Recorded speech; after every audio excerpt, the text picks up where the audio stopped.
Bang.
Terdakwa silakan.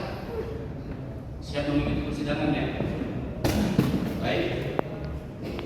Sebagaimana penundaan untuk umum. Silakan.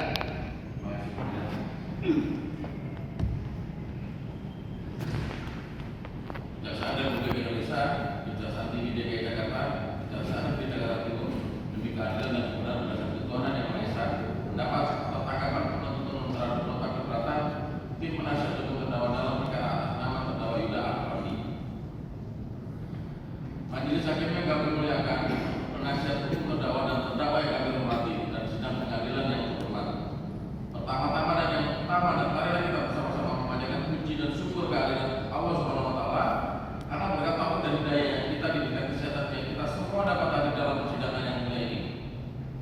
Selanjutnya, perkenankanlah kami menyampaikan ucapan terima kasih kepada majelis hakim yang terhormat atas perkenanannya memberikan kesempatan kepada kami untuk menyampaikan tanggapan terhadap eksepsi penasihat hukum terdakwa Yuda Alfardi yang disampaikan dalam sidang hari ini, Kamis, tanggal 7 Juli 2024 yang kami sadar bahwa penuntut umum bukan sosok yang sempurna di dalam penegakan hukum. Penuntut umum hanyalah manusia biasa, sama dengan terdakwa atau manusia lainnya. Yang sempurna dan yang paling utama adalah Allah SWT.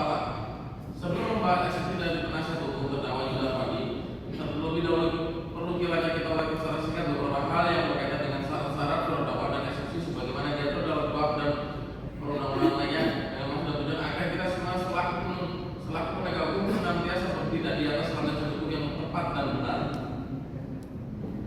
Syarat-syarat surat dakwaan pasal 103 ayat 20 menyebutkan penuntut umum membuat surat dakwaannya diberi tanggal dan ditandatangani serta berisi a. Nama lengkap, tempat lahir, umur atau tanggal lahir, jenis kelamin, kebangsaan, tempat tinggal, agama dan pekerjaan tersangka. B. Uraian secara terang jelas lengkap mengenai tindak pidana yang didakwakan dengan menyebut waktu dan tempat tindak pidana itu dilakukan. Untuk menentukan kriteria salah suatu penuntutan tindak pidana dalam surat dakwaan itu sudah cermat, jelas dan lengkap, hanyalah dapat ditentukan secara kasuistis dan oleh karena itu untuk mendapatkan kejelasan tentang hal tersebut perlu kiranya kita menyimak kembali doktrin dan jurisprudensi. Rakernas Mahkamah Agung dari tahun 1986 sehubungan dengan ketentuan pasal 143 ayat 20 Mahkamah Agung RI memberikan petunjuk sebagai berikut. Maksud pasal 143 ayat 20 dengan kalimat uraian secara cermat, jelas dan lengkap mengenai tindak pidana yang didakwakan adalah bahwa dalam surat dakwaan itu harus disebut apa sesungguhnya dilakukan oleh terdakwa yang menunsur delik yang didakwakan, sehingga tidak cukup hanya menyebut unsur deliknya saja. Kemudian dalam buku pedoman pembuatan surat dakwaan terbitan Kejaksaan Agung RI tahun 1985 halaman 14 sampai 16 itu sekian pengertian cermat, sangat jelas dan lengkap tersebut sebagai berikut. Yang dimaksud dengan cermat adalah ketelitian jaksa penuntut umum mempersiapkan surat dakwaan yang didasarkan pada undang-undang yang berlaku bagi terdakwa serta tidak terdapat kekurangan atau kekeliruan yang dapat mengakibatkan batalnya surat dakwaan. B.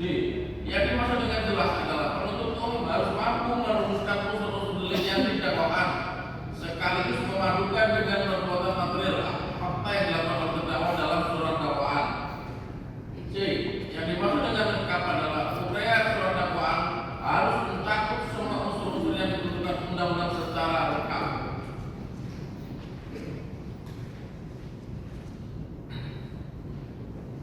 Syarat-syarat eksepsi atau keberatan pasal 156 ayat 1 kuhap dapat disebutkan bahwa eksepsi yang dibolehkan oleh ketentuan undang-undang adalah sebagai berikut. 1. Tentang kewenangan pengadilan untuk mengadili. 2. Tentang dakwaan tidak dapat diterima. 3. Tentang surat dakwaan yang harus dibatalkan karena tidak memenuhi rumusan dalam pasal 143 ayat 2 huruf B KUHP. Adapun uraian penjelasan dari masing-masing ketentuan tersebut adalah sebagai berikut.